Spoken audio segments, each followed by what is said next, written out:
Hello everyone, welcome back once again to Business Studies with Anubha. तो my dear students, हमने अपने पिछले lecture में क्या पढ़ा है? हम चैप्टर 1 पर्पस ऑफ बिजनेस कर रहे हैं क्लास 11 सीबीएसई का। और लास्ट टाइम हमने पिछले वीडियो लेसन में हमने पढ़ा है classification of business activities part 1। तो उस पार्ट में हमने ये जाना कि जो बिज़नेस एक्टिविटीज़ हैं वो दो कैटेगरीज़ में डिवाइडेड है ना। एक है इंडस्ट्री और दूसरा है कॉमर्स। इतना हमने पढ़ लिया था। हमने इंडस्ट्री के बारे में डिटेल में पढ़ लिया कि इंडस्ट्री जो है वो रॉ मटेरियल्स को फिनिश्ड गुड्स में कन्वर्ट करती है कंज्यूमर्स के लिए, उनकी नीड्स एंड वांट्स के सेटिस्फैक्शन के लिए। इसमें प्रोसेसिंग, प्रोडक्शन आता है ना। अब जब इंडस्ट्री ने ये फिनिश गुड्स बना लिया है तो ये कस्टमर्स तक पहुंचाने का जो काम है वो कौन करता है? ये कॉमर्स करती है। ठीक है, तो ये एक छोटी सी कॉमर्स ट्री है जो हमको बता रही है कि कॉमर्स के दो ब्रांचेस हैं। कौन कौन से? ट्रेड और ऑक्सिलरीज टू ट्रेड। और इसके भी कई सब ब्रांचेस हैं, ट्रेड के और ऑक्सिलरीज टू ट्रेड के। तो यही हम आज के वीडियो लेसन में पढ़ने वाले हैं डिटेल में, कॉमर्स और उसकी classification into trade and aids to trade और auxiliaries to trade. So let's begin.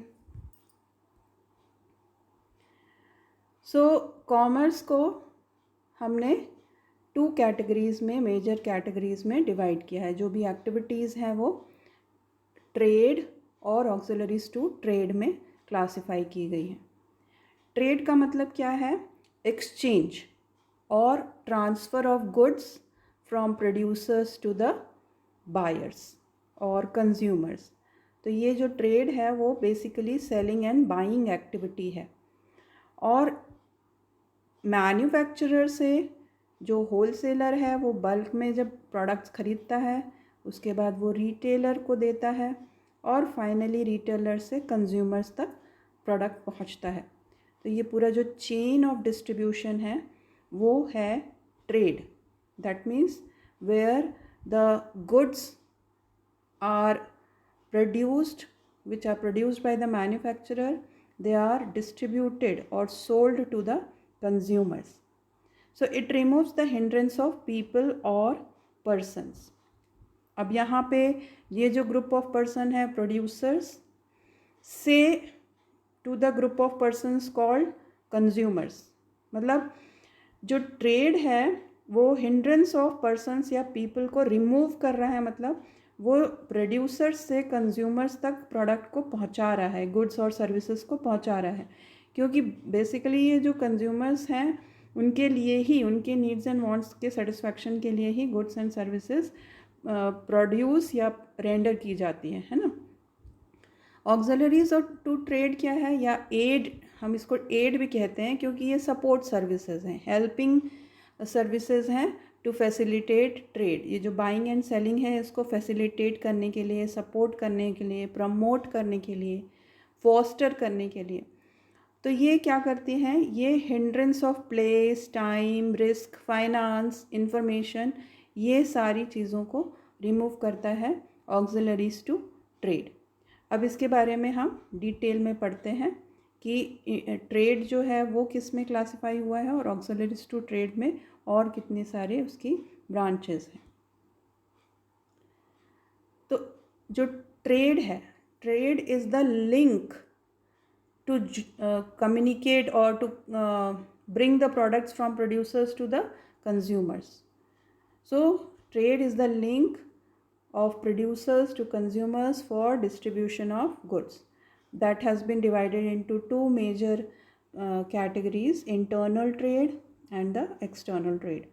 So the name itself suggests that this type of trade or buying and selling transaction, they occur within the geographical boundaries of a country. तो इसे हम domestic या home trade भी कहते हैं। जैसे India के अंदर ही एक स्टेट से दूसरे स्टेट या एक सिटी से दूसरे सिटी, डिस्ट्रिक्ट टू सिटी, कुछ भी जो भी इंडिया के अंदर उसकी जोग्राफिकल बाउंड्रीज़ के अंदर जो भी ट्रांजैक्शन बाइंग एंड सेलिंग के होंगे वो इंटरनल ट्रेड कहलाएंगे। और ये होम करेंसी जो है वही यूज़ होती है इसमें, रुपी, इंडिया के केस में। तो ये इंटरनल ट्रेड भी अगेन देयर आर टू सब क्लासेस और categories, wholesale trade and retail trade. तो इसके बारे में एक कंप्लीट चैप्टर है, डिटेल में पढ़ना है हमको, फिर भी हम यहाँ पे छोटा सा एक ब्रीफ में समझ लेते हैं कि होलसेल ट्रेड क्या है। जो मैन्युफैक्चरर्स से डायरेक्टली परचेज करते हैं गुड्स, होलसेलर्स बल्क में करते हैं परचेज ये, और ये जो है mostly one line of product में डील करते हैं। जैसे कि हम कह सकते हैं कि पेपर का होलसेलर हो गया या क्लॉथ्स का होलसेलर हो गया, है ना। तो वो होलसेल ट्रेड जो है वो एक ही वन लाइन ऑफ प्रोडक्ट में स्पेशलाइज्ड रहते हैं। अब ये जो होलसेलर्स हैं वो रिटेलर्स को सेल करते हैं प्रोडक्ट। होलसेलर तो कैश पेमेंट करते हैं, एडवांस भी पेमेंट करते हैं मैन्युफैक्चरर को बल्क में परचेज़ करने के लिए, लेकिन जो होलसेलर रिटेलर्स हैं उनको वो क्रेडिट पे भी अपने सामान को बेचते हैं, ताकि ये जो रिटेलर्स हैं वो कंज्यूमर्स को बेच सकें। और स्मॉल लॉट्स में ख़रीदते हैं, जो रिटेलर्स हैं वो स्मॉल लॉट्स में ख़रीदते हैं सामान को, और इनके पास वैरायटी ऑफ प्रोडक्ट्स हो सकती हैं। जैसे कि हम एक छोटा सा ग्रॉसरी शॉप ले सकते हैं जिसमें बहुत सारे तरह के सामान होते हैं, जो अनाज है वो भी होता है, और सोप है, कॉस्मेटिक है। लेकिन होलसेलर के पास क्या होगा, अगर वो ग्रेन्स का होलसेलर है तो वो सिर्फ ग्रेन्स में डील करेगा, है ना। और रिटेल ट्रेडर जो है वो बहुत सारी वैरायटी अंडर वन रूफ रखता है। रिटेल ट्रेड के ऊपर भी बहुत सारे जो इसकी टाइप्स हैं, इसके बारे में हम डिटेल में आगे आने वाले चैप्टर्स में पढ़ेंगे। दूसरा टाइप ऑफ ट्रेड है एक्सटर्नल ट्रेड, जो कि जोग्राफिकल बाउंड्रीज से बाहर, मतलब अक्रॉस द नेशन, दो या तीन नेशंस के बीच में ये जो एक्सचेंज ऑफ प्रोडक्ट्स होता है उसे हम इंटरनेशनल या फॉरेन ट्रेड कहते हैं। अब इसके भी 3 टाइप्स हैं, इंपोर्ट, एक्सपोर्ट, एंट्री पोर्ट। नाम से समझ में आता है, इंपोर्ट मतलब सपोज़ इंडिया ने अमेरिका से कोई कैपिटल गुड्स इंपोर्ट किए, मतलब यहाँ पे वो ले रहा है, बाई कर रहा है, तो ये कहलाएगा इंपोर्ट, ठीक है। और यहाँ पे फॉरेन करेंसी इन्वॉल्व है, क्योंकि इंडिया को जो भी पेमेंट करना होगा वो अमेरिका की करेंसी डॉलर में पे करना होगा। एक्सपोर्ट का मतलब क्या है, जब बाहर भेजता है, सपोज़ इंडिया अपने प्रोडक्ट्स किसी दूसरी कंट्री में, बांग्लादेश में भेज रहा है सपोज़, है ना, तो इंडिया से जो बाहर जा रहा है वो इंडिया का एक्सपोर्ट कहलाएगा, और इसके लिए वो फॉरेन करेंसी में इसका पेमेंट होगा, तो इसके फॉरेन रिज़र्व को मेंटेन करने में या बिल्ड करने में हेल्प करेगा। एंट्री पोर्ट क्या है, इसे हम री एक्सपोर्ट भी कहते हैं। एंट्री पोर्ट को हम री एक्सपोर्ट भी कहते हैं। क्यों कहते हैं ऐसा, कि सपोज़ इंडिया ने अमेरिका से कोई सामान ख़रीदा, ठीक है, इंपोर्ट किया। अब इंपोर्ट करने के बाद इसने एक्सपोर्ट कर दिया वो सामान नेपाल में या बांग्लादेश में, तो इंडिया यहाँ पे क्या कर रहा है, वो एंट्री पोर्ट कर रहा है। इंडिया ने अपने देश के अंदर उसको कंजम्पशन के लिए नहीं ख़रीदा था, अमेरिका से जो भी प्रोडक्ट मंगाया था, इंपोर्ट किया था, वो किस लिए किया था, ताकि वो इसे एक्सपोर्ट कर सके नेपाल को। तो इंडिया यहाँ पे एंट्री पोर्ट कर रहा है। इसके बाद हम देखते हैं ऑक्सिलरीज टू ट्रेड क्या होते हैं। तो जैसे कि हमने पहले भी बोला कि ये जो ऑक्सिलरीज टू ट्रेड हैं वो बहुत सारे हिंड्रेंसेस को रिमूव करते हैं, है ना। ये सर्विसेज होती हैं बेसिकली।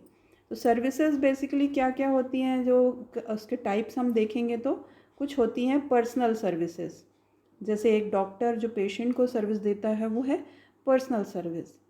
कुछ होती हैं सोशल सर्विसेज या कम्युनिटी सर्विसेज, है ना। तो जैसे कि सपोज़ यही डॉक्टर जब पूरी सोसाइटी के लिए कोई हेल्थ कैंप लगा रहा है, या कोई मतलब सोशल सर्विसेज मतलब जो सोसाइटी या कम्युनिटी के को दिया जाता है वो सर्विस। पर्सनल जो है किसी एक व्यक्ति को दिया जाने वाला सर्विस, ठीक है। और तीसरा होता है बिजनेस सर्विसेज या कमर्शियल सर्विसेज। तो हम यहाँ पे जो एड्स टू ट्रेड में जो बात कर रहे हैं वो है बिजनेस सर्विसेज या कमर्शियल सर्विसेज, जो कि बिजनेस को प्रमोट करती हैं, जो कि कॉमर्स को प्रमोट करती हैं। तो इसमें पहला है ट्रांसपोर्ट। ट्रांसपोर्ट का मतलब क्या है? To be able to send the goods from one place और from the place of production to the place of consumption. Suppose Assam में टी ग्रो हो रही है ना, अब ये टी जो है ऑल ओवर इंडिया या वर्ल्ड जहाँ पे भी इसे भेजा जाना है, कंज्यूमर्स तो स्कैटर्ड हैं, दे आर स्प्रेड आउट। तो ट्रांसपोर्ट जो है वो हिंड्रेंस ऑफ प्लेस रिमूव करता है। मतलब असम में ही ग्रो होने वाली टी सिर्फ असम में तो कंज्यूम नहीं होगी ना, उसको कंज्यूमर्स तक पहुंचाना है जो कि अलग अलग जगहों में है। तो ये जगह की जो हिंड्रेंस आ रही थी वो किसने दूर की है? ट्रांसपोर्ट ने। इसी तरह से टाइम की हिंड्रेंस दूर करता है वेयर हाउसिंग। मतलब सामान जो है वो प्रोडक्ट्स या गुड्स जो है they are produced in particular season और throughout the year, but they are sold or they are demanded in the market in a particular season और throughout the year। जैसे कि फॉर एग्जांपल ग्रेन्स जो हैं, grains जो होते हैं वो पर्टिकुलर सीजन में ग्रो हो रहे हैं, लेकिन they are demanded throughout the year. अब इसकी सप्लाई अपने को थ्रू आउट द ईयर करने के लिए क्या करना पड़ेगा? ग्रेन्स को प्रॉपरली स्टोर करना पड़ेगा ताकि वो ख़राब ना हो, है ना, उसमें किसी तरह का स्पॉइलेज ना हो। तो ये जो हिंड्रेंस टाइम क्या है? मतलब पूरे साल भर उसको सप्लाई करने के लिए उसको साल भर उसको स्टोर करके रखना पड़ेगा, वेयर हाउस करके रखना पड़ेगा, कुछ इस तरह की वो उसकी सारी जो क्वालिटी है वो प्रिजर्व हो सके, सेफली उसको प्रिजर्व करना है। या जैसे फॉर एग्जांपल एसी रेफ्रिजरेटर जो है ये क्या होते हैं? अपने समर में ज़्यादा डिमांडेड होते हैं, लेकिन इसका प्रोडक्शन तो ईयर के दूसरे टाइम पे भी हो सकता है ना। तो वो जब समर में डिमांड में आएंगे तब तक कि इसको भी तो स्टोर करके रखना एक मुश्किल काम है, क्योंकि उसको प्रॉपरली हैंडल करना पड़ेगा, प्रॉपरली स्टोर करना पड़ेगा ताकि उसके किसी भी पार्ट्स में कोई मतलब ख़राबी ना आ जाए। तो ये जो वेयर हाउसिंग है वो adds time utility and reduces the hindrance of time. Then जो भी बिज़नेस हाउसेस हैं, बिज़नेस ऑर्गेनाइजेशंस हैं, उनको फाइनेंस चाहिए, मनी चाहिए, कैपिटल चाहिए बिज़नेस को स्टार्ट करने के लिए, रन करने के लिए, मेंटेन करने के लिए। तब ये फाइनेंस या मनी कहाँ से उनको अवेलेबल? कुछ तो वो अपने फंड्स लगाते हैं, है ना, कुछ जो है रिटेन्ड अर्निंग्स या जो उनके सरप्लस प्रॉफिट्स होते हैं उसको वो री इन्वेस्ट कर सकते हैं। फिर भी उनको अपने बिज़नेस के एक्सपांशन के लिए, ग्रोथ के लिए उनको बहुत कैपिटल चाहिए होता है। तो ये जो हिंड्रेंस ऑफ मनी या फाइनेंस है वो कहाँ से दूर होता है? बैंकिंग सर्विस से दूर होता है। जो बैंक्स ऑर्गेनाइजेशंस हैं, ये इंस्टीट्यूशंस जो हैं वो जो सेवर्स हैं उनसे सेविंग्स के थ्रू पब्लिक डिपॉजिट करती है जब बैंक में जो पैसे, उसे वो लोन के रूप में इन बिज़नेस हाउसेस को प्रोवाइड करते हैं। तो एक तरह से वो बीच में बैंक जो है वो क्या कर रही है? वो सेवर्स से पैसे लेकर के वो लोन्स के रूप में बिज़नेस हाउसेस को दे रही है, उनके हिंड्रेंस ऑफ फाइनेंस को दूर कर रही है। ये लोन पे वो बहुत हाई रेट ऑफ इंटरेस्ट लेते हैं और सेवर्स को सेविंग्स के लिए रेट ऑफ इंटरेस्ट देते हैं। तो इस तरह से बैंक जो है एक चैनल है through which hindrance of finance is removed for the business organisations और एंटरप्राइजेस।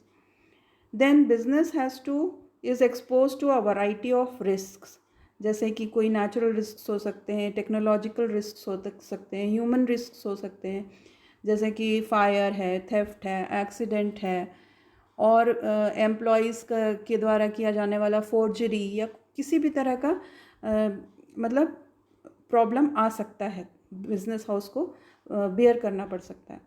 तो उन रिस्क्स के अगेंस्ट इंश्योरेंस की सर्विस वो ले सकते हैं।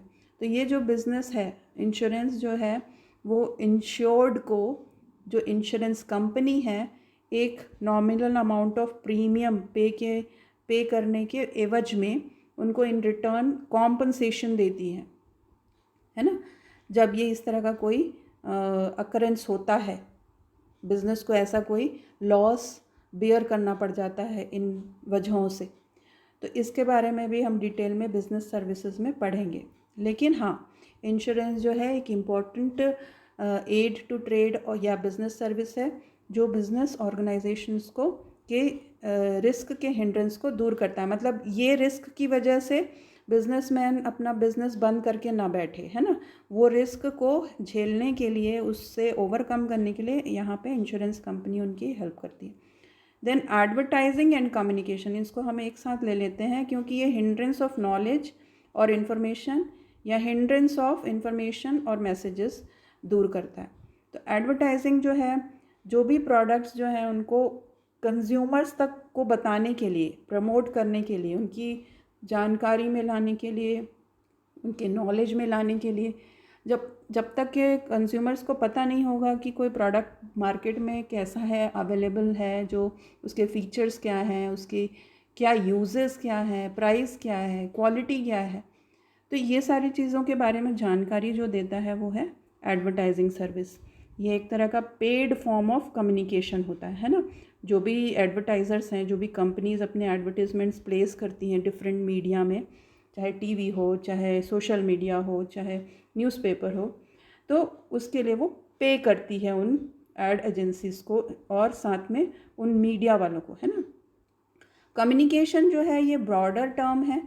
अब ये कम्युनिकेशन हम ये कह सकते हैं जैसे कि मैन्युफैक्चरर और होलसेलर के बीच में हो सकता है, होलसेलर और रिटेलर के बीच में हो सकता है, या रिटेलर और कंज्यूमर के बीच में हो सकता है। मतलब जैसे कंज्यूमर को ज़रूरत है, कुछ डिमांड क्रिएट हुई है, तो वो रिटेलर को कम्युनिकेट करेगा, रिटेलर जो है वो होलसेलर को कम्युनिकेट करेगा। तो कम्युनिकेशन जो है वो बहुत ज़रूरी है to remove the hindrance of information और messages. Now, on the basis of these two categories of commerce, that is trade and auxiliaries to trade, let us see some of the questions. First is what is meant by auxiliaries to trade. ये तो direct question है, इसमें आपको इसका meaning लिखना है और उन सर्विसेज के नाम लिखने हैं। Name the business activity concern with holding goods in stock for sale in future. तो ये टाइम का है, हिंड्रेंस दूर करता है, कौन सा, warehousing. Then commerce is considered as backbone of industry and other business activities, क्योंकि इंडस्ट्री में जो प्रोड्यूस हुआ है गुड्स, वो इंडस्ट्री के पास पड़े पड़े ख़राब होने के लिए तो नहीं है ना, उसको मार्केट में ले जाना है, डिस्ट्रीब्यूट करना है, कस्टमर्स तक पहुंचाना है। तो जो इंडस्ट्री कॉमर्स है वो बैकबोन है, रीढ़ की हड्डी है ये सारी बिजनेस एक्टिविटीज़ की, क्योंकि उसके बगैर प्रोडक्ट जो है वो पूरे ख़राब हो जाएंगे और उसको बनाने का भी कोई मतलब नहीं रह जाएगा। तो you have to give reason and give some relevant examples. Then this activity facilitates promoting a product and creating product awareness among consumers. Name the activity, बताओ, ये हो जाएगा advertising. So that is all for today's video lesson. The next video lesson will be on the business risks. Thank you for watching. Keep watching and sharing the video lessons of business studies with Anubha. Thank you all.